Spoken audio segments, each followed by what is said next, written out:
कर्नाटक सरकार ने Hindi news channel आज तक के न्यूज एंकर और पत्रकार सुधीर चौधरी के खिलाफ कानूनी कार्रवाई की बात कही।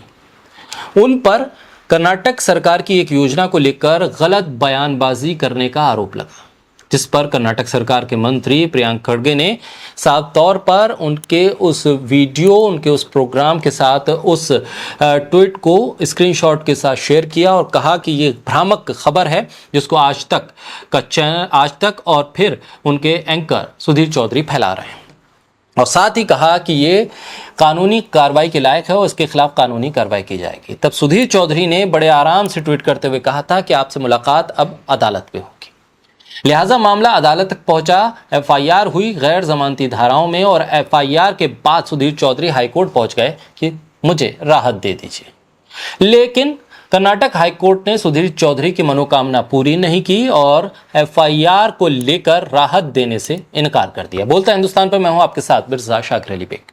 सुधीर चौधरी पर अल्पसंख्यकों के लिए वाणिज्यिक वाहन सब्सिडी योजना के बारे में जानबूझकर और दुर्भावनापूर्ण गलत सूचना देने का आरोप लगा है। इसके बाद सुधीर चौधरी पर केस हो गया और सुधीर चौधरी ने हाईकोर्ट का दरवाजा खटखटाया था, जिसके बाद जज ने कह दिया कि केस वाजिब लगता है, जांच होनी चाहिए। सुधीर चौधरी के ऊपर एफआईआर को खत्म करने के आवेदन को हाईकोर्ट ने खारिज कर दिया। यानी क्या सुधीर चौधरी का जेल जाना अब तय है? टीवी समाचार एंकर सुधीर चौधरी उन 14 एंकर्स में भी शामिल हैं जिसके बहिष्कार का ऐलान इंडिया गठबंधन ने किया है। सुधीर चौधरी पर आईपीसी की धारा 153 ए और 505 के तहत अपराध के लिए उनके खिलाफ एफआईआर दर्ज हुई और इसे रद्द करने की मांग उन्होंने कर्नाटक हाईकोर्ट से की थी।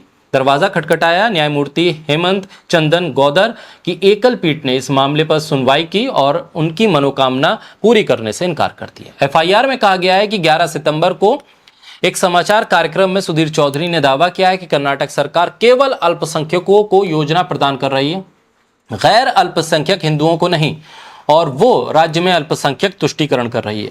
कर्नाटक के मंत्री प्रियंक खड़गे ने सोशल मीडिया पर इस रिपोर्ट का खंडन किया और कहा कि वो ये योजना पिछली सरकार के द्वारा शुरू की गई थी। रिपोर्ट में जो टिप्पणियां हैं कर्नाटक राज्य अल्पसंख्यक विकास निगम लिमिटेड की स्वावलंबी सारथी योजना के संबंध में थी।